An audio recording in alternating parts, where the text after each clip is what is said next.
ನಮಸ್ಕಾರ. ಭಗವದ್ಗೀತೆಯ ಪಾಠಕ್ಕೆ ಸ್ವಾಗತ. ಕಳೆದ ಬಾರಿ ನಾವು 17ನೇ ಅಧ್ಯಾಯದಲ್ಲಿ 15ನೇ ಶ್ಲೋಕದ ತನಕ ನೋಡಿದ್ದೇವೆ. ಸತ್ವ ರಜಸ್ತಮೋ ಗುಣಗಳನ್ನು ಹೇಗೆ ನಿಯಂತ್ರಣ ಮಾಡಬೇಕು ಅಂತಂಬೋ ಹಂತದಲ್ಲಿ ನಾವಿದ್ದೇವೆ. ಪ್ರಕೃತಿಯಲ್ಲಿ ಸತ್ವ ರಜಸ್ತಮೋ ಗುಣಗಳ ಪ್ರೇರಣೆ ಮಾಡುತ್ತೆ. ನಮ್ಮ ನಮ್ಮಲ್ಲಿರುವಂಥ ಸ್ವಭಾವದಲ್ಲಿರುವಂಥ ಸತ್ವ ರಜಸ್ತಮೋ ಗುಣಗಳು ಅದಕ್ಕೆ ಪ್ರಭಾವಿತವಾದಾಗ ಮನುಷ್ಯ ಆಲೋಚನೆ ಏನು ಮಾಡಬೇಕು ಏನು ಮಾಡಬಾರದು ಅಂತಂಬೋದು ನಿರ್ಣಯವಾಗ್ತದೆ. ಸೊ ಆ ವಿಚಾರವನ್ನೆಲ್ಲ ನಾವು ನೋಡಿದ್ದೇವೆ ಕಳೆದ ಬಾರಿ. ಮತ್ತಿಷ್ಟು ಶ್ಲೋಕಗಳನ್ನು ನಾವಿಲ್ಲಿ ನೋಡೋಣ. 16ನೇ ಶ್ಲೋಕ. ಚತುರ್ವಿಧಾಃ ಭಜಂತೆ ಮಾಂ ಜನಾಃ ಸುಕೃತಿನಃ ಅರ್ಜುನ ಅರ್ಥಃ ಜಿಜ್ಞಾಸುಃ ಅರ್ಥ ಅರ್ಥಿ ಜ್ಞಾನೀಚ ಭರತ ಋಷಭ ಅಂತ ಹೇಳ್ತಾರೆ. ಇದು ಬಿಡಿಸಿದರೆ ಈ ರೀತಿ ನಾವು ಅರ್ಥವನ್ನು ನೋಡಬಹುದು. ಇಲ್ಲಿ ಇನ್ನು ದುಷ್ಕೃತಿಗಳ ಬಗ್ಗೆ ಮೊದಲು ವಿವರಿಸಿದಂಥ ಕೃಷ್ಣ ಈ ಶ್ಲೋಕದಲ್ಲಿ ಸುಕೃತಿಗಳ ಬಗ್ಗೆ ವಿವರಿಸ್ತಾನೆ. ಭಗವಂತನ ಕಡೆ ಸಾಗುವುದು ಒಂದು ಸರಳ ರೇಖೆಯ ದಾರಿ ಇದ್ದಂತೆ. ಇದು ಕವಲು ದಾರಿ ಅಲ್ಲ. ಈ ಸರಳ ರೇಖೆಯಲ್ಲಿ ಭಗವಂತನಿಗೆ ಬೆನ್ನು ಹಾಕಿ ಸಾಗುವವರು ಸ್ವಭಾವತಃ ದುಷ್ಕೃತಿಗಳು ಅಂತ ಹೇಳ್ತಾರೆ. ಏಕೆಂದರೆ ನಮ್ಮ ಈ ಭೂಮಿ ಮೇಲೆ ನಾವು ಪ್ರಯಾಣ ಮಾಡೋಕ್ಕೆ ಶುರು ಮಾಡಿದ್ವಿ ಅಂದ್ಕೊಳ್ಳಿ, ಮತ್ತು ಸೇಮ್ ಪ್ಲೇಸ್ಗೆ ಬರ್ತೇವೆ ಮತ್ತೆ ಎಲ್ಲ ಸುತ್ತಿ. ಯಾಕೆಂದರೆ ಭೂಮಿ ಸರ್ಕ್ಯುಲರ್ ಆಗಿದೆ, ಆದಿ ಅಂತ್ಯ ಒಂದೇ ಪಾಯಿಂಟ್ ಇರುತ್ತೆ. ಬಟ್ ಭಗವಂತನ ರೂಟ್ ಹಂಗಲ್ಲ, ಸ್ಟ್ರೈಟ್ ಲೈನ್. ನೀವು ಭಗವಂತನನ್ನು ಮುಖ ಮಾಡಿ ಹೋದರೆ ಆದಷ್ಟು ಹತ್ತಿರ ಹೋಗ್ತೀರಿ ಭಗವಂತನ. ಇಲ್ಲ ನನಗೆ ಭಗವಂತ ಬೇಡ ಅಂತ ಭಗವಂತಗೆ ಬೆನ್ನು ಹಾಕಿ ಹಿಂದೆ ಹೋದರೆ ಮತ್ತೆ ಯಾವಾಗೋ ಒಂದು ಪರಿವರ್ತನೆ ಆಗಿ ಮತ್ತೆ ಬರಬೇಕು ಅಂದರೆ ತುಂಬ ದೂರ ಪ್ರಯಾಣ ಮಾಡಬೇಕಾಗ್ತದೆ. ಹಾಗಾಗಿ ಭಗವಂತನ ಮಾರ್ಗ ಸರಳ ರೇಖೆ ಅಂತ ಹೇಳ್ತಾರೆ. ಭಗವಂತನಿಗೆ ಬೆನ್ನು ಹಾಕಿ ಸಾಗಿ ನಂತರ ಅರಿವು ಮೂಡಿ ಪುನಃ ಭಗವಂತನತ್ತ ಮುಖ ಹಾಕುವವರು ದುಷ್ಕೃತಿಗಳಾಗಿದ್ದು ಕೂಡ ಸುಕೃತಿಗಳಾಗ್ತಾರೆ. ಅದು ತುಂಬ ಸಮಯ ತಗೊಳುತ್ತೆ. ಇನ್ನು ಭಗವಂತನ ಕಡೆ ಮುಖ ಮಾಡಿ ಸಾಗುವವರು ಸ್ವಭಾವತಃ ಸುಕೃತಿಗಳು. ಇವರೆಲ್ಲ ಕೂಡ ಭಗವಂತನ ಭಜಿಸುವಂಥವ್ರು. ಈ ಸುಕೃತಿಗಳಲ್ಲಿ 4 ಥರ ಇದೆ. ಭಗವಂತನಿಗೆ 4 ಥರ ತಿಳಿಸ್ತಾನೆ. ಆರ್ತಃ ಜಿಜ್ಞಾಸುಃ ಅರ್ಥ ಅರ್ಥಿ ಜ್ಞಾನಿ ಅಂತ 4 ಜನ ಇದ್ದಾರೆ. ಇದು ಭಗವಂತನನ್ನು ಭಜಿಸಿ ಮುಂದೆ ಸಾಗುವವರು. ಇಲ್ಲಿ ನನ್ನನ್ನು 4 ವಿಧದ ಭಜಿಸುವಂಥ ಸುಕೃತ ಜನರಿದ್ದಾರೆ. ಇಲ್ಲಿ ಭಜಿಸುವುದು ಅಂದರೆ ಅರ್ಥ ಏನು? ಭಜನೆ ಅಂತಂದರೆ ಮಾಮೂಲಾಗಿ ಭಕ್ತಿಯಿಂದ ಭಗವಂತನನ್ನು ಆರಾಧಿಸುವುದು ಅಂತ ಅರ್ಥ. ಇಲ್ಲಿ ಭಜ ಸೇವಾಯಾಮ್ ಧಾತು, ಸೇವನೆ ಮಾಡೋದು, ಭಗವಂತನನ್ನು ಎಲ್ಲವುದಕ್ಕಿಂತ ಹಿರಿದಾಗಿ ಮತ್ತು ಹೆಚ್ಚಾಗಿ ಪ್ರೀತಿಸಿ ಆ ಪ್ರೀತಿಗೆ ತಕ್ಕಂತೆ ನಡೆದುಕೊಳ್ಳುವುದೇ ಭಜನೆ. ಭಜನೆ ಅಂತಂದರೆ ತಾಳಗಳಿಂದ ಹಾಡುಗಳಿಂದ 1 ಗಂಟೆ 2 ಗಂಟೆ ಕಾಲಕ್ಷೇಪ ಮಾಡೋದಂತೆ ಅಲ್ಲ. ಭಗವಂತನನ್ನು ಪ್ರೀತಿಸುವುದು ಅಂದರೆ ಅರ್ಥ ಏನಂತಂದರೆ ಭಗವಂತನ ಹೇಳಿದಂಗೆ ನಡೆದುಕೊಳ್ಳೋದು. ಈಗ ನಮಗೆ ಸಾಮಾನ್ಯವಾಗಿ ಯುವಕರಲ್ಲಿ ಹುಡುಗ ಹುಡುಗಿ ಒಬ್ಬರನ್ನೊಬ್ಬರು ಪ್ರೀತಿ ಮಾಡಿಕೊಳ್ತಾರೆ. ಪ್ರೀತಿ ಮಾಡಿಕೊಳ್ಳೋದರ ಅರ್ಥ ಏನು? ಒಬ್ಬರೊಬ್ಬರು ಹೇಳಿಕೊಂಡಾಗ ನಡ್ಕೊಳ್ಳೋದು. ಒಬ್ಬ ಹುಡುಗ ಹುಡುಗಿಯನ್ನು ಪ್ರೀತಿ ಮಾಡ್ತಾ ಇದ್ದಾನೆ ಅಂತ ಅಂದ್ಕೊಳ್ಳಿ. ಆ ಹುಡುಗಿ ಏನು ಹೇಳಿದ್ರು ಇವನು ಫಾಲೋ ಮಾಡ್ತಾನೆ. ಇಷ್ಟ ಆಯ್ತಾದ ಕಾರಣ ಫಾಲೋ ಆಗ್ತಾನೆ. ಮದುವೆ ಆಯಿತು, ಯಾವುದೋ ಒಂದು ಕಾರಣಕ್ಕೆ ಆ ಹುಡುಗಿ ಮೇಲೆ ಪ್ರೀತಿ ಕಡಿಮೆ ಆಯ್ತು ಅಂದ್ಕೊಳ್ಳಿ. ಇಮಿಡಿಯೇಟ್ಲಿ ಏನು ಮಾಡ್ತಾನೆ? ಬಿಟ್ಟು ದೂರ ಹೋಗ್ತಾನೆ. ಅಂದರೆ ಫಾಲೋ ಆಗುವುದಿಲ್ಲ. ಪ್ರೀತಿ ಅಂದರೆ ಫಾಲೋ ಆಗೋದಷ್ಟೆ. ಈಗ ಭಗವಂತನನ್ನು ಪ್ರೀತಿ ಮಾಡೋದು ಅಂದ್ರೆ ಅರ್ಥ ಏನು? ಭಗವಂತನ ಬಗ್ಗೆ 4 ಹಾಡುಗಳು ಹೇಳಿ ಕೃಷ್ಣಾರ್ಪಣ ಮಸ್ತು ಅಂತ ಹೇಳಿ ಯಾರ ಮನೆಗೆ ಅವ್ರು ತರಡೋದಲ್ಲ. ಭಗವಂತನನ್ನು ಪ್ರೀತಿ ಮಾಡಿದ ಭಗವಂತ ಏನು ಹೇಳಿದಾನೆ ಆ ರೀತಿ ನಡ್ಕೊಳ್ಳೋದು. ರಾಕ್ಷಸರು ಭಗವಂತನನ್ನು ಪ್ರೀತಿ ಮಾಡೋದಿಲ್ಲ ಅಂದರೆ ಅರ್ಥ ಏನು? ಫಾಲೋ ಆಗುವುದಿಲ್ಲ. ಭಗವಂತ ಮಾಡೋದಕ್ಕೆ ವಿರುದ್ಧವಾಗಿರ್ತದೆ ಅವ್ರದ್ದು. ಇಲ್ಲಿ ಅಷ್ಟೇ, ನಮಗೆ ಕೆಲವಿನ ಡೀಪಾಗಿ ಹೋದರೆ ಭಗವಂತ ಹೇಳಿಕೊಂಡದಕ್ಕೆ ವಿರುದ್ಧವಾಗಿ ನಡ್ಕೊಂಡ್ರೂ ಕೂಡ ಫಾಲೋ ಆಗ್ತಾ ಇದ್ದೇವೆ ಅಂತ ನಾವು ಅಂದುಕೊಳ್ತೇವೆ. ನಮ್ಮ ಡೆಫಿನಿಷನ್ ಪ್ರಕಾರ ಭಜನೆ ಅಂದರೆ ಬೇರೆ. ಭಜನೆ ಅಂದರೆ ಏನೋ ಒಂದು 2 ಗಂಟೆಗಳ ಕಾಲ ಭಗವಂತನ ಸುತ್ತು. ಎಷ್ಟೋ ಜನ ದೊಡ್ಡ ದೊಡ್ಡ ತಪ್ಪು ಮಾಡೋರೆಲ್ಲ ಕೂಡ ಶುಕ್ರವಾರವೋ ಯಾವತ್ತೋ ಒಂದಿನ ಭಗವಂತನ ಮುಂದೆ ಕೂತು ಭಜನೆ ಮಾಡ್ತಾ ಇರ್ತಾರೆ. ಇದು ಇವತ್ತಿನ ದಿನ ಇರುವಂಥ ಭಜನೆ. ಬಟ್ ಈ ಭಜನೆ ಥರ ನಾವು ಡೆಫಿನೇಷನ್ ತಗೊಳ್ಬಾರ್ದು. ಮನುಷ್ಯ ಯಾವುದೋ ಒಂದು ತೊಂದರೆಗೆ ಸಿಕ್ಕಿಕೊಂಡಾಗ, ದುಃಖಕ್ಕೊಳಗಾದಾಗ ಪರಿಹಾರ ಒಂದು ಬೇಕಾಗ್ತದೆ. ಪರಿಹಾರ ಕೋರಿ ದೇವರಲ್ಲಿ ಪ್ರಾರ್ಥನೆ ಮಾಡ್ತಾನೆ. ಇದನ್ನೇನಂತೀವಿ?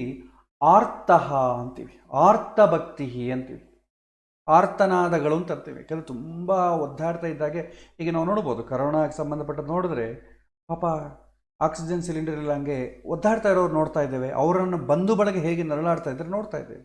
ಆರ್ತನಾದಗಳಾಗ್ತಾ ಇರುತ್ತೆ.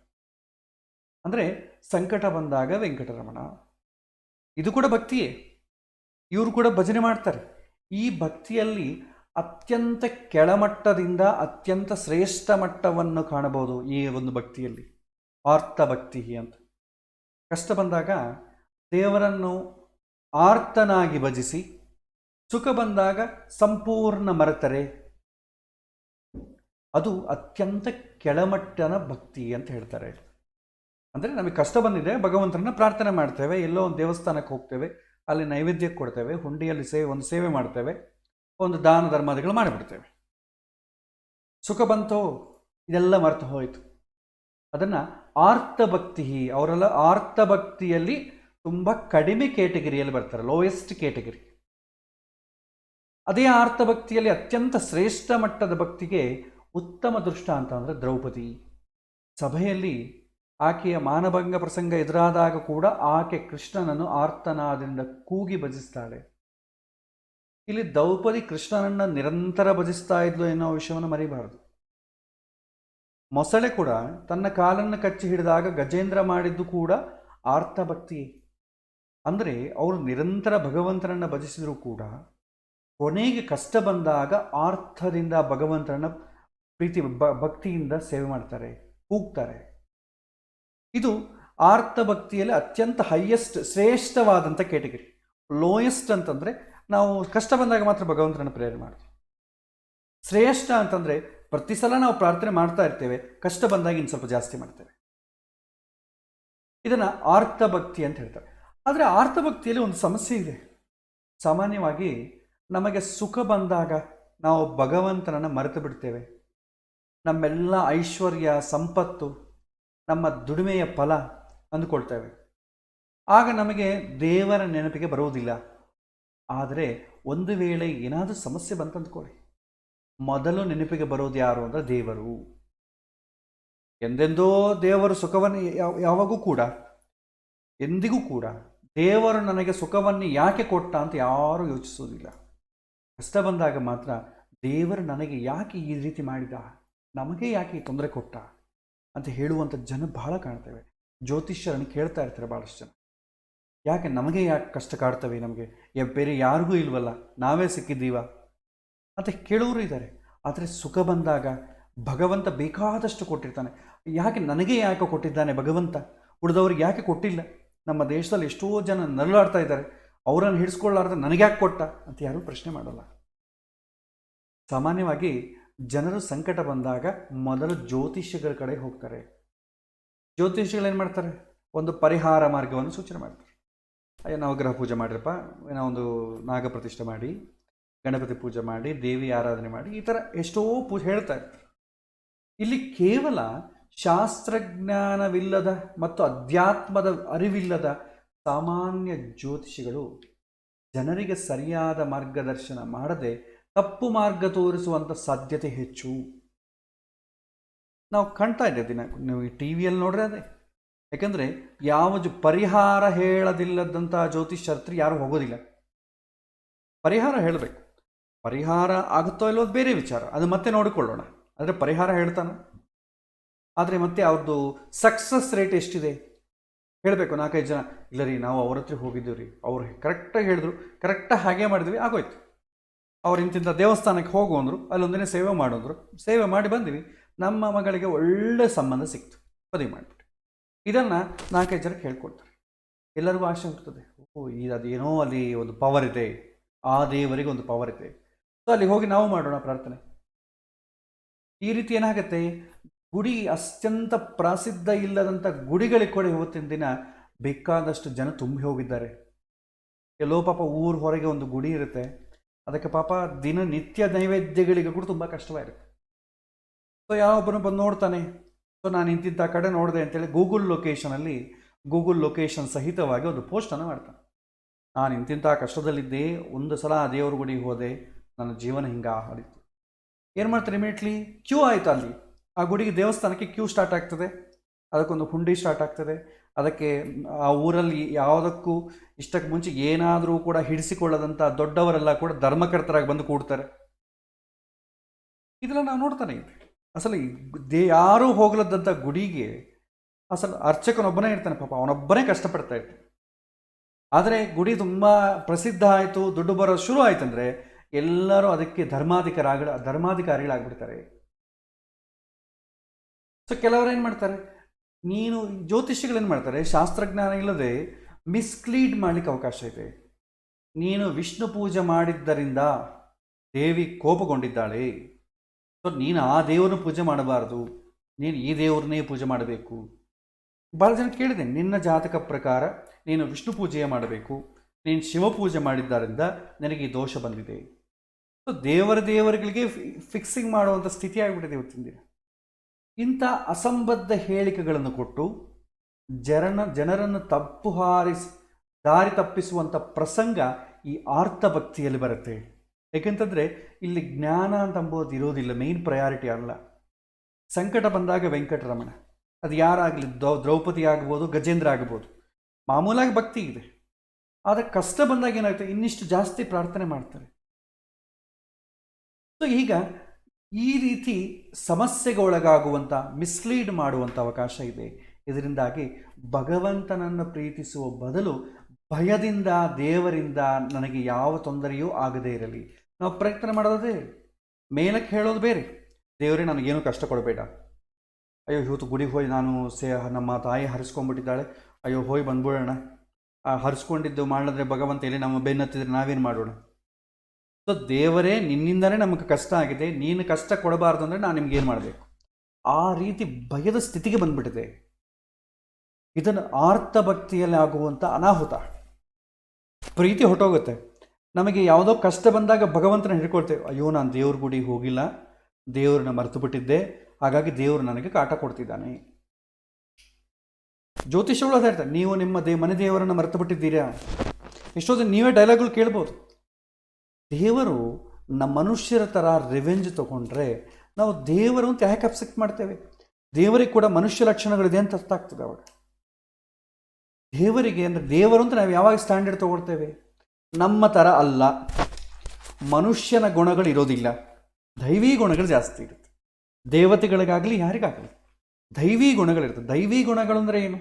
ನಮ್ಮ ಥರ ರಾಗ, ದ್ವೇಷ, ಹೊಟ್ಟೆ ಕಿಚ್ಚು, ಅರಿಷಡ್ ವರ್ಗಗಳಲ್ಲಿ ಸೇರಿಕೊಳ್ಳುವಂಥ ಲಕ್ಷಣ ಅವ್ರಿಗಿರೋದಿಲ್ಲ. ಆದರೆ ನಮಗೇನಾಗುತ್ತೆ, ಇವತ್ತು ನಮ್ಮ ಥರನೇ ದೇವರು. ಸಂಕಟ ಬಂದಾಗ ಮಾತ್ರ ಭಗವಂತ, ಅಯ್ಯೋ ನಾನು ಭಗವಂತನನ್ನು ಮರೆತು ಬಿಟ್ಟೆ, ಅದಕ್ಕೆ ಹಿಂಗೆ ಮಾಡಿದ. ಆ ರೀತಿ ಭಗವಂತ ಮಾಡುವುದಿಲ್ಲ. ನಾವು ಎಲ್ಲ ಮೈಮರೆತಾಗ ನಮ್ಮ ಕೆಟ್ಟ ಹಾದಿಯಲ್ಲಿ ಹೋಗಲಿಕ್ಕೆ ಕಾರಣ ಏನಂತಂದರೆ ನಮ್ಮ ಮನಸ್ಸೇ. ಹಾಗಾಗಿ ದೇವರಿಂದ ನನಗೆ ಯಾವ ತೊಂದರೆ ಆಗದಿರಲಿ ಎನ್ನುವಂಥ ಭಕ್ತಿ ಮಾಡುವಂಥ ಸಾಧ್ಯತೆ ಈ ಆರ್ತಭಕ್ತಿಯಲ್ಲಿ ಇರುತ್ತೆ. ಈ ಎಲ್ಲ ಕಾರಣದಿಂದ ನಿರಂತರ ಭಕ್ತಿ ಮತ್ತು ಏಕಭಕ್ತಿ ಆರ್ತಭಕ್ತಿಯಲ್ಲಿ ಇಲ್ಲದೆ ಇರುವಂಥ ಸಾಧ್ಯತೆ ತುಂಬ ಹೆಚ್ಚಿರುತ್ತೆ. ಹಾಗಾಗಿ ತುಂಬ ಜಾಗೃತಿಯಾಗಿರಬೇಕು. ಆರ್ತರು ಕಷ್ಟವನ್ನು ನೀಗುವಂತೆ ಭಗವಂತನಲ್ಲಿ ಭಕ್ತಿ ಮಾಡಿದರೆ, ತುಂಬ ಕಷ್ಟಪಟ್ಟು ಕಷ್ಟ ಬಂದಾಗವೇ ಮಾತ್ರ ಭಗವಂತನಲ್ಲಿ ಭಕ್ತಿ ಮಾಡ್ತಾರೆ. ಆದರೆ ಜಿಜ್ಞಾಸುಗಳು ಜ್ಞಾನಕ್ಕಾಗಿ ಭಗವಂತನಲ್ಲಿ ಭಕ್ತಿ ಮಾಡ್ತಾರೆ. ನಾನೊಂದು ವಿಷಯ ತಿಳ್ಕೊಳ್ಬೇಕಾಗಿದೆ, ಸೊ ಜ್ಞಾನಕ್ಕೋಸ್ಕರ ಭಕ್ತಿ ಮಾಡ್ತಾರೆ. ಜ್ಞಾನಕ್ಕೆ ಅಂದರೆ ಭಗವಂತನನ್ನು ಪ್ರೀತಿ ಮಾಡೋದು ಯಾಕೆ ತಿಳ್ಕೊಳ್ಬೇಕು, ಇನ್ನಿಷ್ಟು ಯಾಕೆ ಭಗವಂತ ಹಿಂಗೆಲ್ಲ ಮಾಡಿದ್ದಾನೆ ತಿಳ್ಕೊಳ್ಳೋ ಪ್ರಯತ್ನ ಮಾಡೋಣ. ಅದಕ್ಕಾಗಿ ಭಗವಂತನನ್ನು ಪ್ರೀತಿ ಮಾಡ್ತಾರೆ. ಅದಕ್ಕೆ ಜ್ಞಾನ ಭಕ್ತಿ ಇದೆರಡು ಜೊತೆಯಾಗೇ ಇರುತ್ತೆ. ಜ್ಞಾನದಿಂದ ಭಕ್ತಿ ಹೆಚ್ಚಾಗುತ್ತೆ, ಭಕ್ತಿಯಿಂದ ಜ್ಞಾನ ಹೆಚ್ಚಾಗುತ್ತೆ. ಮತ್ತಿಷ್ಟು ಡೀಪಾಗಿ ಸ್ಟಡಿ ಮಾಡ್ತಾರೆ. ಅದೇ ರೀತಿ ಅರ್ಥಾರ್ಥಿಗಳು, ಈ ಅರ್ಥಾರ್ಥಿಗಳು ಐಹಿಕ ಸಂಪತ್ತಿಗಾಗಿ, ಐಶ್ವರ್ಯಕ್ಕಾಗಿ, ಏನನ್ನೋ ಪಡೆಯುವುದಕ್ಕಾಗಿ ಭಗವಂತನನ್ನು ಪೂಜೆ ಮಾಡ್ತಾರೆ. ಸೊ ಇವ್ರಿಗೆ ಕಷ್ಟ ಏನೂ ಇಲ್ಲ ಸದ್ಯಕ್ಕೆ, ಭಗವಂತ ಅಂದರೆ ಭಯ ಇಲ್ಲ. ಆದರೆ ಭಗವಂತನನ್ನು ಆರಾಧನೆ ಮಾಡ್ತಾರೆ. ಯಾವುದಕ್ಕಾಗಿ? ನಾನು ಮತ್ತಷ್ಟು ಶ್ರೀಮಂತನಾಗಬೇಕು, ನನಗೆ ಯಾವುದೋ ಒಂದು ಬಯಕೆ ಅದು ಈಡೇರ್ತಾ ಇಲ್ಲ, ಅದಕ್ಕೋಸ್ಕರ ಮಾಡ್ತಾ ಇದ್ದೇನೆ. ಇದು ಅರ್ಥಾರ್ಥಿಗಳು ಅಂತ ಹೇಳ್ತಾರೆ, ಅರ್ಥವನ್ನು ಅರ್ಥಿಸುವರು ಅಂತ. ಸೊ ಈ 3 ಭಕ್ತಿಗಳಿಗಿಂತ ಭಿನ್ನ 4ನೇ ವಿಧದ ಭಕ್ತಿ, ಆತ ಜ್ಞಾನಿ ಅಂತ ಕರೀತಾರೆ. ಆತ ಏನೋ ಬೇಕು ಅಥವಾ ಬೇಡ ಎಂದು ಭಗವಂತನನ್ನು ಪೂಜೆ ಮಾಡೋದಿಲ್ಲ.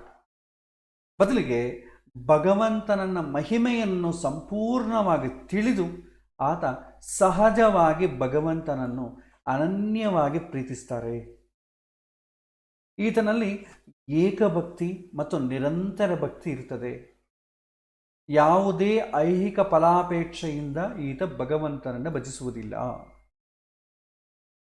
ಇಲ್ಲಿ ನಾವು ಏಕಭಕ್ತಿ ಅಂತಂದ್ರೆ ಏನು? ಮುಂದಿನ ಶ್ಲೋಕದಲ್ಲಿ ಹೇಳ್ತಾರೆ, ಒಂದ್ಸರಿ ಸ್ಪರ್ಶ ಮಾಡೋಣ.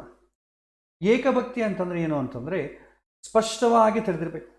ಏಕಭಕ್ತಿ ಅಂತಂದ್ರೆ ಎಲ್ಲ ದೇವತೆಗಳನ್ನು, ಗುರು ಹಿರಿಯರನ್ನು ನಿರ್ಲಕ್ಷ್ಯ ಮಾಡಿ ಕೇವಲ ಭಗವಂತನನ್ನು ಮಾತ್ರ ಪೂಜಿಸೋದಲ್ಲ. ಒಂದು ವೇಳೆ ನಾವು ಹೀಗೆ ಮಾಡಿದರೆ ಅದು ಭಗವಂತನನ್ನು ಕೂಡ ಅವಮಾನ ಮಾಡಿದಂಗೆ ಆಗ್ತದೆ. ಉದಾಹರಣೆಗೆ, ನಮಗೆ ಯಾವುದೋ ತೊಂದರೆ ಬಂದಾಗ ಜ್ಯೋತಿಷ್ಯ ಹೇಳ್ತಾರೆ, ನವಗ್ರಹ ಶಾಂತಿ ಮಾಡಿಸಿ ಪರಿಹಾರ ಆಗ್ತದೆ ಅಂತ ಹೇಳ್ತಾರೆ. ಹೀಗೆ ಹೇಳಿದಾಗ ನಾವು ಅದನ್ನು ನಿರ್ಲಕ್ಷಿಸಿ ಕೇವಲ ಭಗವಂತನನ್ನು ಮಾತ್ರ ನಾನು ಭಜಿಸ್ತೇನೆ, ಇಂಥದೆಲ್ಲ ನಾನು ಮಾಡೋದಿಲ್ಲ, ನನಗೆ ಸಹಾಯ ಮಾಡೋಣ ಭಗವಂತ, ಇವರೆಲ್ಲ ಆಗಬೇಕಾಗಿದೆ. ಭಗವಂತನ ಅಧೀನ ದೇವತೆಗಳು ಪೂಜೆಯ ಅಗತ್ಯವೇನು ಅಂತ ತಿಳ್ಕೊಂಡ್ರೆ ಅದು ತಪ್ಪಾಗುತ್ತದೆ. ನವಗ್ರಹಗಳ ಪರಿವಾರ ಸಹಿತನಾಗಿ ಕೂತಂಥ ಭಗವಂತನಿಗೆ ಮಾಡುವಂಥ ಪೂಜೆಯೇ ನವಗ್ರಹ ಪೂಜೆ. ಇದು ಯಾವುದರಿಂದ ಸಮಸ್ಯೆ ಬಂತೋ ಅದರ ಮುಖಂಡನಾಗಿ ಕುಳಿತು ಭಗವಂತನನ್ನು ಪೂಜಿಸುವುದು.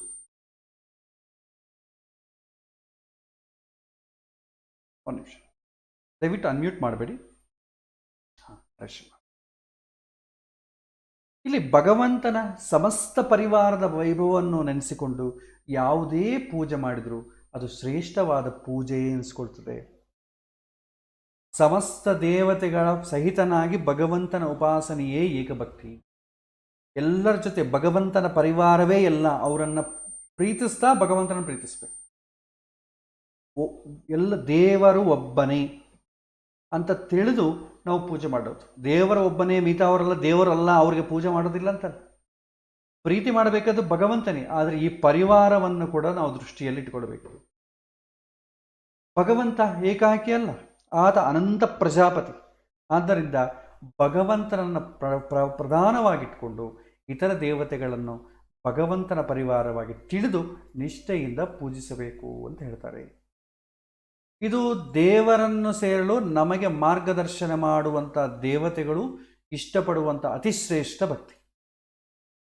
ಒಂದು ವೇಳೆ ನಾವು ಭಗವಂತನನ್ನು ಮರೆತು ಕೇವಲ ಒಂದು ದೇವತೆಯನ್ನೇ ಪೂಜಿಸಿದರೆ ಆ ದೇವತೆ ನಮ್ಮ ಪೂಜೆಯನ್ನು ಸ್ವೀಕರಿಸೋದಿಲ್ಲ.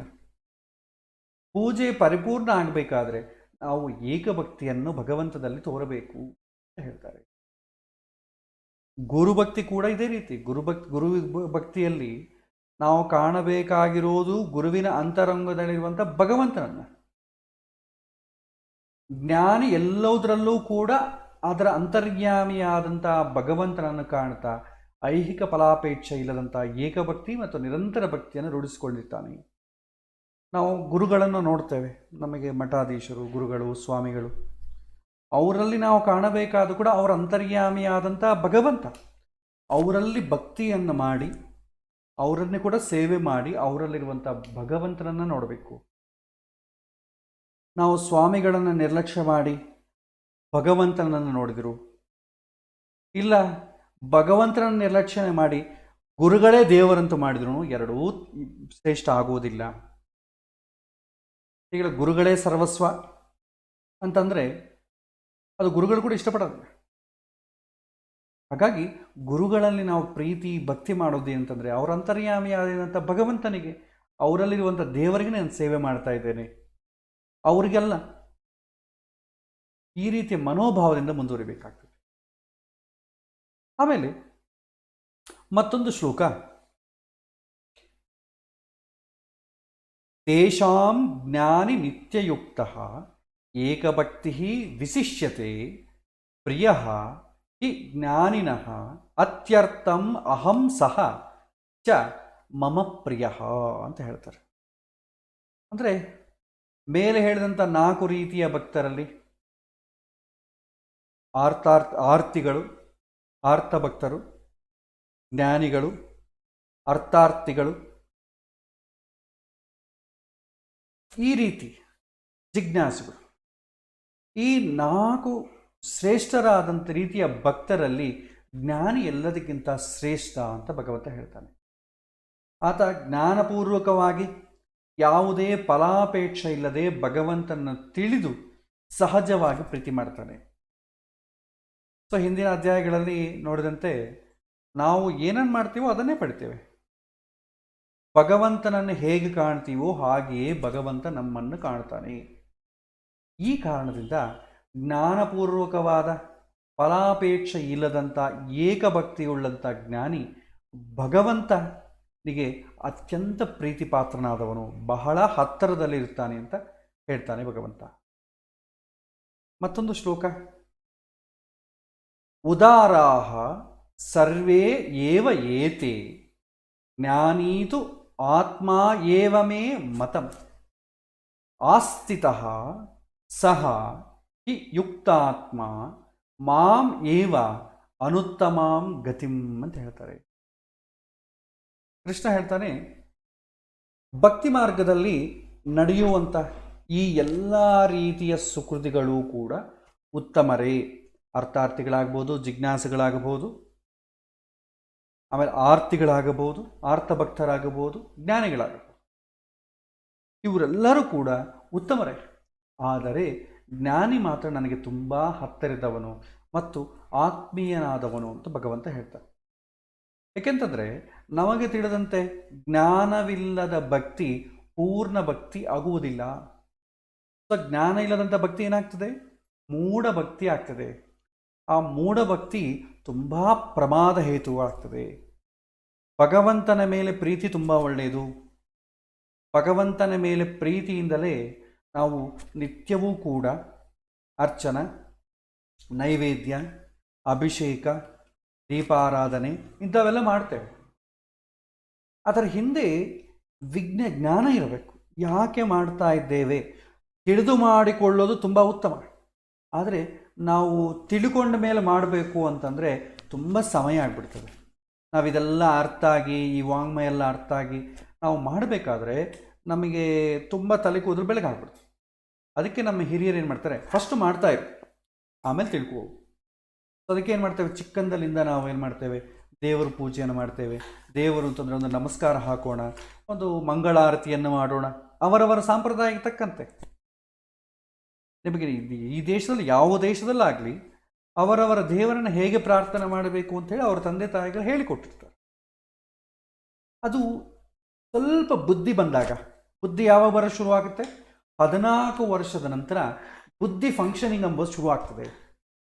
ಸೊ 14 ವರ್ಷದ ನಂತರ ಏನು ಮಾಡಬೇಕು, ಮಕ್ಕಳಿಗೆ ನಾವು ಹೇಳಿಕೊಡ್ಬೇಕಾದ್ದೇನಂತಂದರೆ ಯಾವುದಕ್ಕಾಗಿ ಮಾಡ್ತಾ ಇದ್ದೇವೆ ಅಂತ ಹೇಳ್ಕೊಡ್ಬೇಕು. ಸೊ 7 ವರ್ಷಕ್ಕೆ ಶುರು ಮಾಡಬೇಕು. 7 ವರ್ಷಗಳಿಂದ ಮಕ್ಕಳನ್ನು ಈ ಕೆಲಸ ಮಾಡಬೇಕು, ನೀ ಈ ಪೂಜೆ ಮಾಡಬೇಕು, ನಾನು ಮಾಡ್ದಂಗೆ ಮಾಡು, ನೀ ಇದೆಲ್ಲ ಕೇಳಬೇಡ. ಎಷ್ಟವರೆಗೂ ಹೇಳಬೇಕು? 7 ವರ್ಷದಿಂದ 14 ವರ್ಷದವರೆಗೆ. ಯಾಕೆಂತಂದರೆ 7 ವರ್ಷಕ್ಕೆ ಮಕ್ಕಳಿಗೆ ಬುದ್ಧಿ ಅಂತಂಬೋದು ಸ್ಟಾರ್ಟ್ ಆಗುತ್ತೆ, ಫಂಕ್ಷನ್ ಆಗೋದು.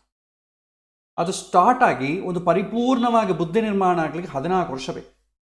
7ರಿಂದ 14 ವರ್ಷ. 7ರಿಂದ 14 ವರ್ಷಕ್ಕೆ ಏನು ಮಾಡ್ತೇವೆ, ತಂದೆಯನ್ನು ಫಾಲೋ ಆಗುಪ್ಪ, ನಿಂಗೆ ಈಗ ಹೇಳಿದ್ರು ಅರ್ಥ ಆಗಲ್ಲ, ತಂದೆಯನ್ನು ಫಾಲೋ.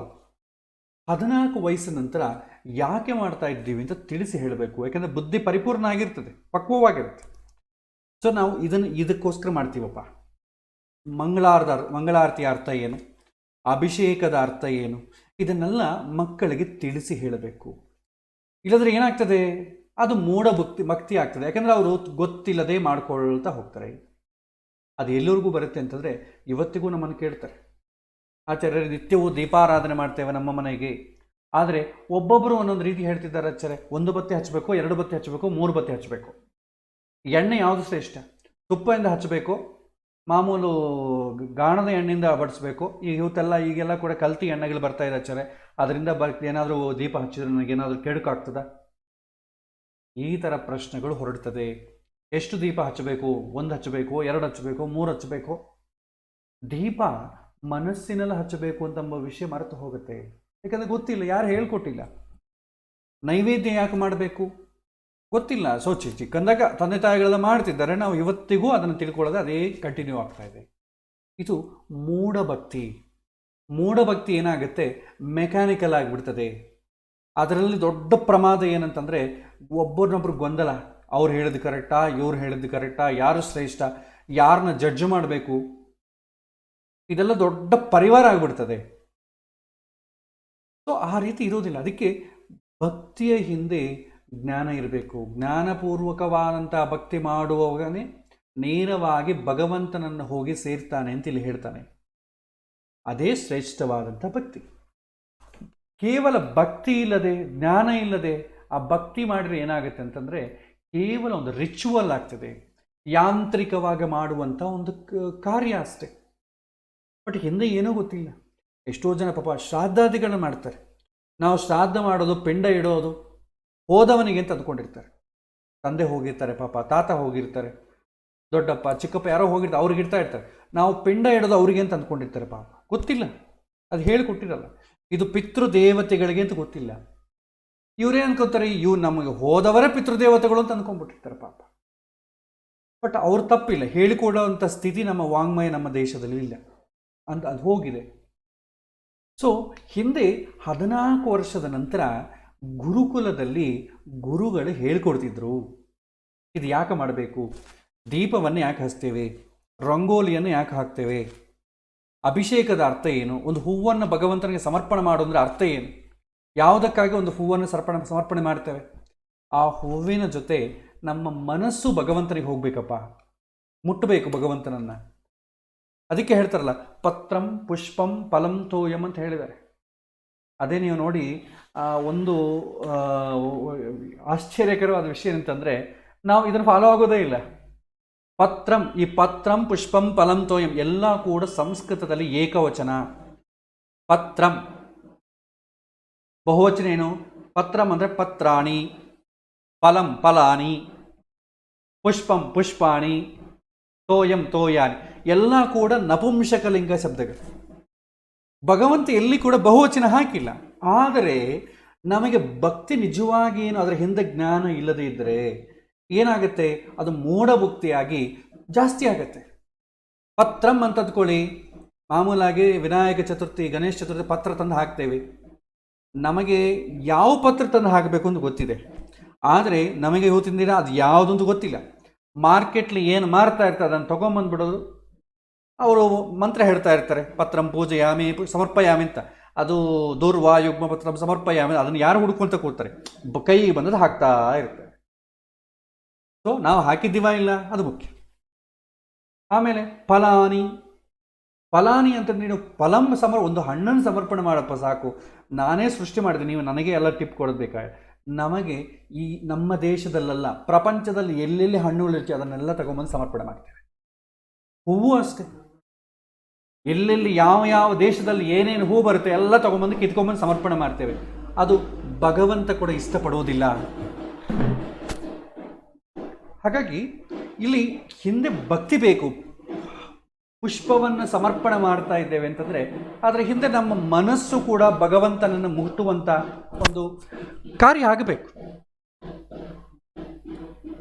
ಇಲ್ಲದೇ ಇದ್ದರೆ ಏನಾಗುತ್ತೆ, ಇದು ಕೇವಲ ಮೂಢ ಭಕ್ತಿ ಆಗ್ತದೆ, ಪ್ರಯೋಜನ ಇಲ್ಲ ಅದರಿಂದ.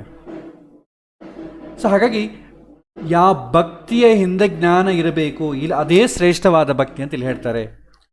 ಜ್ಞಾನಿಗಳು ಆರ್ತರಾಗಿರಬಹುದು, ಜಿಜ್ಞಾಸುಗಳಾಗಿರಬಹುದು, ಅಥವಾ ಅರ್ಥಾರ್ಥಿಗಳಾಗಿರ್ಬೋದು, ಇದೆಲ್ಲ ಕೂಡ ಆಗಿರ್ಬೋದು. ಆದರೆ ಎಲ್ಲ ಆರ್ತರು, ಜಿಜ್ಞಾಸುಗಳು ಮತ್ತು ಅರ್ಥಾರ್ಥಿಗಳು ಜ್ಞಾನಿಗಳಾಗಬೇಕಿಲ್ಲ. ನಿಮಗೆ ಜ್ಞಾನಿಗಳು ಕೂಡ ಕಷ್ಟ ಬಂದಾಗ ಭಗವಂತನ ಮೇಲೆ ಕೂಗಾಡ್ತಾರೆ. ಜಿಜ್ಞಾಸುಗಳು ಅಷ್ಟೇ.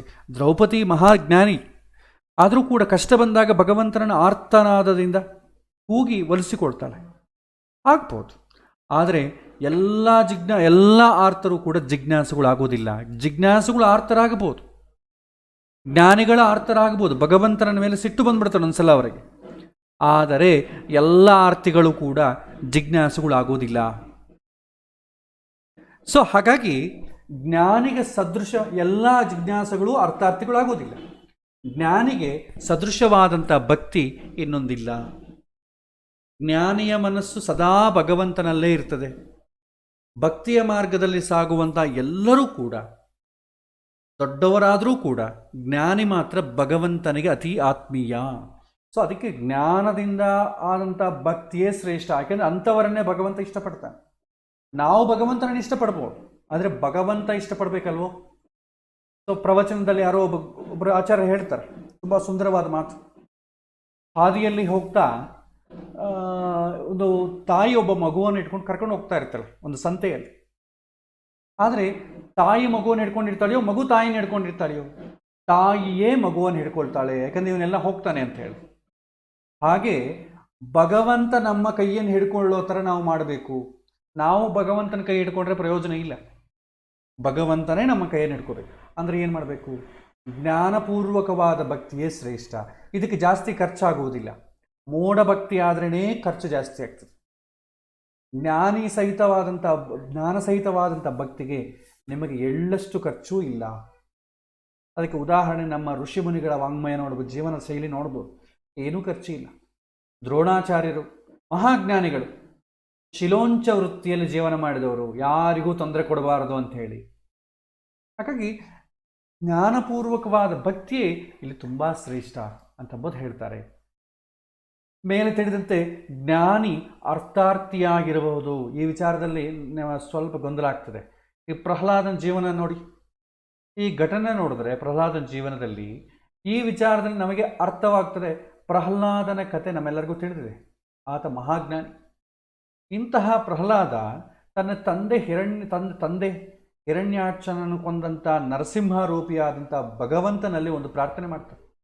ನನ್ನ ತಂದೆ ತಿಳುವಳಿಕೆ ಇಲ್ಲ, ನಿನ್ನ ಮಹತ್ವ ಗೊತ್ತಿಲ್ಲ, ನಿನ್ನನ್ನು ನಿಂದೆ ಮಾಡಿದ್ದಾನೆ, ಆ ದೋಷಕ್ಕೆ ಎಂದೂ ಪರಿಹಾರ ಇಲ್ಲ ಎನ್ನುವುದು ನನಗೆ ಗೊತ್ತಿದೆ.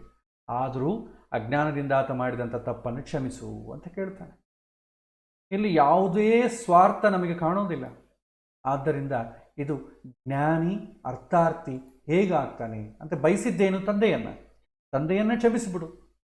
ತಂದೆ ತಪ್ಪು ಮಾಡಿದ್ದಾನೆ, ಕ್ಷಮಿಸಿಬಿಡು. ಆದರೆ ಸ್ವಾರ್ಥ ಇಲ್ಲ ಹಿಂದೆ. ನನ್ನ ತಂದೆಯನ್ನೇ ಕಾಪಾಡು ನೀನು, ನಾನಿಷ್ಟು ಭಕ್ತಿ ಮಾಡ್ತಾ ಇದ್ದೀನಲ್ಲ ನಿನ್ನ ಮೇಲೆ, ಆ ಥರ ಕೇಳಿಕೊಂಡಿಲ್ಲ. ಇದು ಅರ್ಥಾರ್ಥಿಗಳು, ಜ್ಞಾನಿಗಳ ಅರ್ಥಾರ್ಥಿಗಳಾಗಬಹುದು, ಆದರೆ ಎಲ್ಲ ಅರ್ಥಾರ್ಥಿಗಳು ಜ್ಞಾನಿಗಳಾಗಬೇಕು ಅಂತಿಲ್ಲ. ಮತ್ತೆ ಹೇಳ್ತಾರೆ, ಬಹೂನಾಂ ಜನ್ಮನಾಮಂತೆ. ಮತ್ತೊಂದು ಶ್ಲೋಕ, ಬಹೂನಾಂ ಜನ್ಮನಾಂ ಅಂತೆ ಜ್ಞಾನವಾನ್ ಮಾಂ ಪ್ರಪದ್ಯತೆ ವಾಸುದೇವ ಸರ್ವಂ ಇತಿ ಸಹ ಮಹಾ ಆತ್ಮಾಸು ದುರ್ಲಭ ಅಂತ ಹೇಳ್ತಾರೆ. ಸುಂದರವಾದ ಶ್ಲೋಕ. ಜೀವನದಲ್ಲಿ ಜ್ಞಾನಿ ಎನ್ನಿಸ್ಕೊಳ್ಳೋದು ತುಂಬ ಸುಲಭವಾದಂಥ ಕೆಲಸ ಏನೂ ಅಲ್ಲ. ಕೃಷ್ಣ ಹೇಳ್ತಾನೆ, ಬಹೂನಾಂ ಜನ್ಮನಾಮಂತೆ ಜ್ಞಾನವಾನ್ ಮಾಂ ಪ್ರಪದ್ಯತೆ. ಅಂದರೆ ಅನೇಕಾನೇಕ ಜನ್ಮಗಳ ಸಾಧನೆಯಿಂದ, ಜಿಜ್ಞಾಸೆಯಿಂದ, ಅಧ್ಯಯನದಿಂದ ಜ್ಞಾನ ಬರ್ತದೆ. ಮತ್ತೆ ಇಂತಹ ಜ್ಞಾನಿ ಸಹಜವಾಗಿ ನನ್ನನ್ನು ಶರಣಾಗ್ತಾನೆ ಅಂತ ಹೇಳ್ತಾರೆ. ಹಿಂದಿನ ಅಧ್ಯಾಯಗಳಲ್ಲಿ ಹೇಳಿದಂತೆ ಜ್ಞಾನ ಸಂಪಾದನೆ ಒಂದು ಜನ್ಮದ ಸಾಧನೆ ಅಲ್ಲ. ಆದರೆ ಒಂದು ಜನ್ಮದಲ್ಲಿ ಮಾಡಿದಂಥ ಅಧ್ಯಾತ್ಮ ಸಾಧನೆ ಎಂದೂ ನಷ್ಟ ಆಗೋದಿಲ್ಲ. ಹುಟ್ಟುವಾಗಲೇ ನಾವು ನಮ್ಮ ಹಿಂದಿನ ಜನ್ಮದ ಅಧ್ಯಾತ್ಮ ಸಾಧನೆಯ ಜ್ಞಾನವನ್ನು ಹೊತ್ತೋಟ್ಕೊಂಡೇ ಹುಡ್ತೇವೆ. ಇದು ಮನುಷ್ಯನಿಗೆ ಭಗವಂತ ಕೊಟ್ಟ ಮಹಾಪ್ರಸಾದ. ಸೊ ನಮ್ಮಲ್ಲಿ ಹೇಳ್ತಾರೆ, Rome not built in a day. Rome ಒಂದಿನದಲ್ಲಿ ಮಾಡಿದ್ದಲ್ಲ. ಹಾಗೆ ಜ್ಞಾನಿಗಳ ಜ್ಞಾನ ಕೂಡ ಒಂದು ಜನ್ಮದಲ್ಲಿ ಆದದ್ದಲ್ಲ. ಅದಕ್ಕೆ ಹಲವಾರು ಜನ್ಮಗಳ ಕೃಷಿ ಇದೆ. ಆದರೆ ಎಷ್ಟೋ ಒಂದು ಕಡೆ ಶುರು ಅಂತೂ ಮಾಡಲೇಬೇಕು. ಶುರು ಮಾಡಿದರೆ ಅದು ಪ್ರತಿಯೊಂದು ಜನದಲ್ಲಿ ಸ್ವಲ್ಪ ಸ್ವಲ್ಪ ಸ್ವಲ್ಪ ಸ್ವಲ್ಪ ಆಗಿ ಪರಿಪಕ್ವವಾಗುವಂಥ ಸ್ಥಿತಿಗೆ ಹೋಗುತ್ತೆ. ಜ್ಞಾನ ಎನ್ನುವುದು ನೂರಾರು ಜನ್ಮಗಳ ಸಂಚಯನ. ಇದು ಒಂದು ಜನ್ಮದಲ್ಲಿ ಪಡೆಯಬಹುದಾದಂಥ ವಿಷಯ ಅಲ್ಲ. ನಾವು ಎಷ್ಟು ತಿಳಿದಿದ್ರೂ ಕೂಡ ಅದು ಕಡಿಮೆಯೇ ಅಂತ ಹೇಳ್ತಾರೆ. ಭಗವಂತನೇ ಹೇಳುವಂತೆ ವೇದದ ಪೂರ್ಣ ಅರ್ಥವನ್ನು ಭಗವಂತನಲ್ಲದೆ ಇನ್ಯಾರಿಗೂ ಗೊತ್ತಿದ್ದಿಲ್ಲ. ಹೀಗೆ ಯಾರು ಜನ್ಮ ಜನ್ಮಗಳ ಸಾಧನೆಯಿಂದ ಜ್ಞಾನಿ ಎನಿಸಿಕೊಳ್ತಾನೋ ಆತ ಸರ್ವವಸ್ವವನ್ನು ವಾಸುದೇವನಲ್ಲಿ ಅರ್ಪಿಸಿ ಮೋಕ್ಷ ಪಡಿತಾನೆ. ಅರ್ಪಿಸುವುದು ಒಂದು ಅರ್ಥ ಏನು? ತಟ್ಟೆಯಲ್ಲಿಟ್ಟು ಅರ್ಪಿಸಲಿಕ್ಕೆ ಬರಲ್ಲ. ಭಗವಂತನ ಜ್ಞಾನವನ್ನು ತಿಳಿದು ಫಾಲೋ ಆಗುವುದು ಅಂತ ಅರ್ಥ. ಇಲ್ಲಿ ವಾಸುದೇವ ಎನ್ನುವಂಥ ಭಗವಂತನ ನಾಮಕ್ಕೆ ವಿಶೇಷ ಅರ್ಥ ಇದೆ. ವಾಸು ಪ್ಲಸ್ ದೇವ. ಭಗವಂತ ವಾಸು ಅಂದರೆ ತನ್ನನ್ನು ತಾನು ಮುಚ್ಚಿಕೊಂಡವನು. ಯಾವಾಗ ನಾವು ಜ್ಞಾನವನ್ನು ಪಡೆದು ಸಮಾಧಿ ಸ್ಥಿತಿಯಿಂದ ಆಳಕ್ಕಿಳಿದು ಜೀವಸ್ವರೂಪವನ್ನು ಕಾಣ್ತೀವೋ, ಅಂದರೆ ನಮ್ಮ ಸ್ವಭಾವ ಏನು ಅಂತ ನಾವು ಗುರುತಿಸ್ತೀವೋ, ಆಗ ಭಗವಂತನ ಸಾಕ್ಷಾತ್ಕಾರ ಆಗ್ತದೆ. ಈ ಸ್ಥಿತಿಯಲ್ಲಿ ಮುಚ್ಚಿಕೊಂಡಂತಹ ಭಗವಂತ ದೇವನಾಗಿ ತೆರೆದುಕೊಳ್ಳುತ್ತಾನೆ. ಭಗವಂತನನ್ನು ಕಾಣಬೇಕಾದ್ರೆ ಮೊದಲು ನಾವು ನಮ್ಮನ್ನು ಕಾಣಬೇಕು. ನಮ್ಮನ್ನು ಕಾಣಬೇಕು ಅಂದ್ರೆ ಅರ್ಥ ಏನು? ನಮ್ಮ ಸ್ವಭಾವ ಯಾವುದನ್ನು ತಿಳ್ಕೋಬೇಕು. ನಮ್ಮ ಸ್ವಭಾವ ಯಾವುದನ್ನು ತಿಳ್ಕೊಂಡ್ರೆ ಸ್ವಭಾವಕ್ಕೆ ತಕ್ಕಂತೆ ಏನು ಕರ್ಮ ಮಾಡಬೇಕು ಅಂತ ಗೊತ್ತಾಗ್ತದೆ. ಇಲ್ಲದ್ರೆ ಏನಾಗುತ್ತೆ, ಎಲ್ಲ ಕರ್ಮಗಳನ್ನೂ ಮಾಡ್ತೇವೆ, ಯಾವ ಕರ್ಮ ಮಾಡಬೇಕಾದ ಕರ್ಮ ಯಾವುದು, ಮಾಡಬಾರದ ಕರ್ಮ ಯಾವುದು ಗೊತ್ತಾಗಲ್ಲ. ಒಬ್ಬ ಸ್ಕೂಲ್ ಟೀಚರ್ ಇದ್ದಾನೆ, ತುಂಬ ಒಳ್ಳೆ ಪಾಠ ಮಾಡ್ತಾರೆ, ತುಂಬ ಒಳ್ಳೆ ಪಾಠ ಮಾಡ್ತಾರೆ. ಆದರೆ ಸ್ವಲ್ಪ ವರ್ಷಗಳ ಎಕ್ಸ್ಪೀರಿಯನ್ಸ್ ಆಯಿತು, ಅವ್ರನ್ನೇನು ಮಾಡಿದ್ದಾರೆ, ಹೆಡ್ ಮಾಸ್ಟರ್ ಆಗಿ ಮಾಡ್ತಾರೆ. ಹೆಡ್ ಮಾಸ್ಟರ್ ಆಗಿ ಮಾಡಿದರೂ ಕೂಡ ಹೆಡ್ ಮಾಸ್ಟರ್ ಆಗಿ ಮಾಡಿದರೆ ಪಾಠ ಹೇಳೋ ಕೆಲಸ ಇಲ್ಲ. ಜಸ್ಟು ಅಡ್ಮಿನಿಸ್ಟ್ರೇಷನ್ ನೋಡಿಕೊಂಡ್ರೆ ಸಾಕು. ಯಾರಾದರೂ ಟೀಚರ್ ಬರದೇ ಇದ್ದರೆ ಸೊ ಆವಾಗ ಪರೀಕ್ಷೆ ಮಾಡಲಿಕ್ಕೆ ಏನೋ ತನಗೆ ಇಷ್ಟ ಬೇಕಾದ ಒಂದು ಟಾಪಿಕನ್ನು ಹೇಳಿ ಅಷ್ಟೇ ಆಗಲಿ, ಪಾಠ ಹೇಳುವಂಥ ನಿಯಮ ಇಲ್ಲ. ಆದರೆ ಪ್ರಮೋಷನ್ ಬರುತ್ತೆ, ಸಂಬಳ ಜಾಸ್ತಿ ಬರುತ್ತೆ, ಒಂದು ಸ್ಕೂಲಲ್ಲಿ ಒಂದು ಅಥಾರಿಟಿ ಸಿಗುತ್ತೆ, ಕಾಂಟ್ರಾಕ್ಟ್ಗಳು ಇದೆಲ್ಲ ಮಾಡಲಿಕ್ಕೆ ಬೇಕಾದಂಥ ಅಧಿಕಾರ ಸಿಗುತ್ತೆ. ಆದರೆ ಪಾಠ ಮಾಡಲಿಕ್ಕೆ ಆಗೋದಿಲ್ಲ. ಆದರೆ ಸ್ವಭಾವ ಪಾಠ ಹೇಳೋದೇ ಆಯಿತು ಅಂತ ಅಂದುಕೊಳ್ಳಿ, ಅದೇ ಮುಂದುವರಿಸಿದರೆ ಆಗುವಂಥ ಆತ್ಮಾನಂದ ಬೇರೆ. ನಮಗೆ ಗೊತ್ತಿಲ್ಲದಂಥ ಕೆಲಸ ಮಾಡಿದರೆ ಅದಕ್ಕೆ ಬರುವಂಥ ಆತ್ಮಾನಂದವೇ ಬೇರೆ. ಈಗ ಟೀಚರ್ ಅದನ್ನು ಅಡ್ಮಿನಿಸ್ಟ್ರೇಷನ್ ಮಾಡಬಲ್ಲನ? ಮಾಡಲಾರ, ಯಾಕಂದರೆ ಎಕ್ಸ್ಪೀರಿಯನ್ಸ್ ಇರುವುದಿಲ್ಲ. ಅದೇ ಪಾಠ ಮಾಡಬಲ್ಲ, ಆದರೆ ಪಾಠ ಮಾಡುವಂಥ ಟ್ಯಾಲೆಂಟ್ ಇದ್ದವನು ಪಾಠ ಮಾಡಿದ್ರೇ ಶ್ರೇಷ್ಠ. ಅದರಿಂದ ಅವನ ಕರ್ತವ್ಯ ಫುಲ್ಫಿಲ್ ಆಗ್ತದೆ, ಅವನಿಗೂ ಆನಂದ ಆಗ್ತದೆ. ಅದೇ ತನಗೆ ಗೊತ್ತಿಲ್ಲದಂಥ ಕೆಲಸವನ್ನು ಮಾಡಿದೆ ಅಂದ್ಕೊಳ್ಳಿ, ಮಾಡಬೇಕಾದಂಥ ಕೆಲಸ ಮಾಡಿಲ್ಲದ್ರಿಂದ ಅವನಿಗೆ ಜಾಬ್ ಸ್ಯಾಟಿಸ್ಫ್ಯಾಕ್ಷನ್ ಸಿಗೋದಿಲ್ಲ. ಯಾವ ಗೊತ್ತಿಲ್ಲದಂಥ ಕೆಲಸ ಮಾಡೋದರಿಂದ ಸುಖವೂ ಸಿಗೋದಿಲ್ಲ, ತುಂಬ ನೋವಾಗ್ತದೆ. ಹಾಗೆ ಜೀವ ಸ್ವಭಾವ ಏನಿದೆ ಅದಕ್ಕೆ ತಕ್ಕಂತೆ ನಾವು ಕರ್ಮಗಳನ್ನು ಮಾಡಬೇಕಂದ್ರೆ ಫಸ್ಟು ನಮ್ಮ ಜೀವ ಸ್ವಭಾವ ಏನು? ಬ್ರಾಹ್ಮಣ ಧರ್ಮವೋ, ವೈಶ್ಯನೋ, ಕ್ಷತ್ರಿಯನೋ, ಶೂದ್ರನೋ ತಿಳ್ಕೊಳ್ಬೇಕು. ಇದರಲ್ಲಿ 4 ಶ್ರೇಷ್ಠವೇ, ಯಾವುದು ಕಡಿಮೆ ಇಲ್ಲ, ಯಾವುದು ಸುಪೀರಿಯರ್ ಅಲ್ಲ. ಬ್ರಾಹ್ಮಣ ಅಂತಂದರೆ ತುಂಬ ಹೈಯೆಸ್ಟ್ ಕ್ಯಾಟಗರಿ, ಶೂದ್ರ ಅಂತಂದರೆ ತುಂಬ ಲೋಯೆಸ್ಟ್ ಕ್ಯಾಟಗರಿ ಅಲ್ಲ. ಇದು ಜಾತಿ ಪ್ರಶ್ನೆ ಅಲ್ಲ, ಇದು ಕ್ವಾಲಿಟಿ ಆಫ್ ಸ್ವಭಾವ. ಸಮಾಜದಲ್ಲಿ 4 ಥರದ ಸ್ವಭಾವಗಳಿರೋರು ಇರಬೇಕು. ಒಂದೇ ಮನೆಯಲ್ಲೇ 4 ಥರ ಸ್ವಭಾವ ಇರುವಂಥ ಜನರು ಇರ್ತಾರೆ. ಮನೆಗೆ ಹಿರಿಯನಾದವನು ಪಾಠ ಹೇಳ್ತಾನೆ, ಮತ್ತು ಯಜಮಾನನಾದವನು ಏನು ಮಾಡ್ತಾನೆ, ಮನೆ ನೋಡಿಕೊಳ್ತಾನೆ, ರಕ್ಷಣೆ ಮಾಡ್ತಾನೆ. ಮತ್ತು ಮನೆಗೆ ಬೇಕಾದಂಥ ಹಣ ಸಂಪಾದನೆ ಮಾಡ್ತಾರವರು ವೈಶ್ಯ ಧರ್ಮವನ್ನು ಮಾಡ್ತಾರೆ. ಸಣ್ಣ ಪುಟ್ಟ ಮನೆ ಕೆಲಸಗಳನ್ನು ಮಾಡ್ತಾರೆ, ಪಾಪ ಹೆಣ್ಣು ಮಕ್ಕಳು, ಸಣ್ಣ ಸಣ್ಣ ಹುಡುಗರು ಅವೆಲ್ಲ ಶೂದ್ರ ಧರ್ಮವನ್ನು ಮಾಡ್ತಾರೆ. ಇದು ಎಲ್ಲವೂ ಶ್ರೇಷ್ಠವೇ. ಆದರೆ ನಿಜವಾಗಿಯೂ ನಾನು ಯಾವ ಕ್ಯಾಟಗರಿಗೆ ಸೇರಿದವನು ಅಂತ ತಿಳ್ಕೊಂಡಾಗ ಏನಾಗ್ತದೆ, ಆಗ ಮಾಡುವಂಥ ಕೆಲಸ ತುಂಬ ಅನುಕೂಲವಾಗ್ತದೆ. ನಮಗೂ ಬಂದೂ ಇರ್ತದೆ, ನಮಗೆ ಇಷ್ಟವಾದ ಕೆಲಸ. ಈಗ ನಮಗೆ ಹುಡುಗ ಕ್ರಿಕೆಟೇ ಆಡ್ತಾ ಇದ್ದ ಅಂದ್ಕೊಳ್ಳಿ, ಆಯ್ತಪ್ಪ ನೀನು ಕ್ರಿಕೆಟೇ ಆಡು, ಓದಬೇಡ, ಅದರಲ್ಲೇ ನೀನು ಯಶಸ್ವಿ ಪಡಿ ಅಂತಂದರೆ ಅವನಿಗಿನ್ನ ಆನಂದ, ಇನ್ನೂ ಜಾಸ್ತಿ ಕಾನ್ಸಂಟ್ರೇಟ್ ಮಾಡ್ತಾನೆ. ಅದೇ ಯಾವ ಸ್ವಭಾವ ಇದೆ ಆ ಸ್ವಭಾವಕ್ಕೆ ತಕ್ಕಂತೆ ಕರ್ಮಗಳನ್ನು ಮಾಡಿದರೆ ಶ್ರೇಷ್ಠ ಎನಿಸಿಕೊಳ್ಳುತ್ತೆ.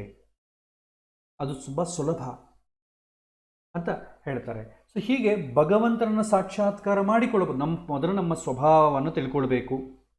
ಆ ನಂತರ ಭಗವಂತ ತನ್ನಷ್ಟಕ್ಕೆ ತಾನೇ ದರ್ಶನವನ್ನು ಕೊಡ್ತಾನೆ. ಹೀಗೆ ಅನೇಕ ಜನ್ಮಗಳ ಸಾಧನೆಯಿಂದ ಜ್ಞಾನ ಸಂಪಾದಿಸಿ ಭಗವಂತನನ್ನು ತಿಳಿದು ಭಗವಂತನಲ್ಲಿ ಶರಣಾಗುವಂಥ ಜ್ಞಾನಿ ಬಹಳ ಹಿರಿಯ ಅಂತ ಹೇಳ್ತಾರೆ. ಜಗತ್ತಿನಲ್ಲಿ ಇಂಥವರು ಬಹಳ ವಿರಳ ಅಂತ ಕೂಡ ಕೃಷ್ಣ ಹೇಳ್ತಾನೆ. ಯಾರೋ ಎಷ್ಟೋ ಜನ್ಮಗಳಿಂದ ಇನ್ನು ಎಷ್ಟೋ ಜನ್ಮಗಳ ಸಾಧನೆಯಿಂದ ಇದು ಬರುತ್ತೆ, ಆದರೆ ಅಂಥವ್ರು ತುಂಬ ಕಡಿಮೆ ಜನ ಇದ್ದಾರೆ. ಇಲ್ಲಿ ನಾವು 4 ಬಗೆಯ ಭಕ್ತರನ್ನು ನಾವು ನೋಡಿದ್ವಿ. ಅವರಲ್ಲಿ ಜ್ಞಾನಿಯ ತುಂಬ ಶ್ರೇಷ್ಠ ಅಂತ ಗೊತ್ತಾಯಿತು. ಈ 4 ಬಗೆಯಲ್ಲಿ ಕೂಡ ಸೇರಿದೆ ಪಂಚಮರಾಗಿ ಹೊರಗುಳಿಯುವಂಥ ಜನರು ಯಾಕೆ ಹಾಗಿರ್ತಾರೆ? ಸೊ ಈ 4 ಕ್ಯಾಟಗರಿನೂ ಅಲ್ಲ. ಸೊ ಅಟ್ಲೀಸ್ಟ್ ಕಷ್ಟ ಬಂದಾಗ ಭಗವಂತನನ್ನು ಬೇಡ್ಕೊಳ್ಳೋರೊಬ್ರು ಇದ್ದಾರೆ, ಜ್ಞಾನಕ್ಕೋಸ್ಕರ ಭಗವಂತನ ಬೇಡ್ಕೊಳ್ಳೋರೊಬ್ರು ಇದ್ದಾರೆ, ಐಶ್ವರ್ಯಕ್ಕೋಸ್ಕರ ಬೇಡ್ಕೊಳ್ಳೋರು ಇದ್ದಾರೆ, ಇಲ್ಲ ನಂಗೆ ಯಾವುದೂ ಬೇಡ ಕೇವಲ ಶರಣಾಗತಿಯಿಂದ ಮಾಡುವಂಥವ್ರು ಇದ್ದಾರೆ ಜ್ಞಾನಿಗಳು. ಇದು ಯಾರೂ ಅಲ್ಲದೆ ಭಗವಂತನ ಬೇಡ ಅಂತ ಅಂಬೋ ಕ್ಯಾಟಗರಿ ಕೂಡ ಇದೆ. ಕಷ್ಟ ಬಂದ್ರೂ ಆ ಭಗವಂತ ನಮಗೆ ಯಾಕೆ ಬೇಕು, ಮೇಲೆ ಹೇಳಿಕೊಂಡ್ರು ಕೂಡ ಒಳಗೆ ಆ ರೀತಿ ನಡ್ಕೊಳ್ಳೋರು ಇದ್ದಾರೆ, ಪಂಚಮರು. ಇವ್ರು ಯಾಕೆ ಇರ್ತಾರೆ? ಮನುಷ್ಯ ನಿಜವಾದಂಥ ಆಧ್ಯಾತ್ಮಕ ಮಾರ್ಗದಲ್ಲಿ ನಡೆಯದೆ ಎಲ್ಲಿ ಎಡುತ್ತಾನೆ ಅನ್ನುವಂಥ ಅಂಶಗಳನ್ನು ಕೃಷ್ಣ ಮುಂದಿನ ಶ್ಲೋಕದಲ್ಲಿ ವಿವರಣೆ ಮಾಡ್ತಾನೆ. ಎಲ್ಲಿ ಕಷ್ಟ, ಎಲ್ಲಿ ತೊಂದರೆ ಆಗ್ತದೆ, ಆಧ್ಯಾತ್ಮಿಕ ಮಾರ್ಗದಲ್ಲಿ ಹೋಗೋ ಕಾಲಕ್ಕೆ ಎಲ್ಲಿ ಸಿಸ್ಟಮ್ ಬ್ರೇಕ್ ಡೌನ್ ಆಗುತ್ತೆ, ಎಲ್ಲಿ ನೆಗೆಟಿವ್ ಒಪಿನಿಯನ್ ತಗೊಳ್ತಾನೆ, ಇದನ್ನೆಲ್ಲ ಕೂಡ ಮುಂದಿನ ಶ್ಲೋಕದಲ್ಲಿ ನಾವು ನೋಡೋಣ. ಸಮಯಾತೀತ ಆಗಿರೋದ್ರಿಂದ ಮತ್ತೆ ಮುಂದಿನ ಶನಿವಾರ ಯಥಾರೀತಿ ಬೆಳಗ್ಗೆ 7 ಗಂಟೆಗೆ ನಾವು ಪಾಠವನ್ನು ಮುಂದುವರಿಸೋಣ. ಇವತ್ತಿನ ಪಾಠದಲ್ಲಿ ಏನಾದರೂ ಪ್ರಶ್ನೆಗಳಿದ್ದರೆ ಒಂದು 5 ನಿಮಿಷದ ಕಾಲ ಕೇಳಬಹುದು. ನನಗೂ ಸಮಯ ಇದೆ.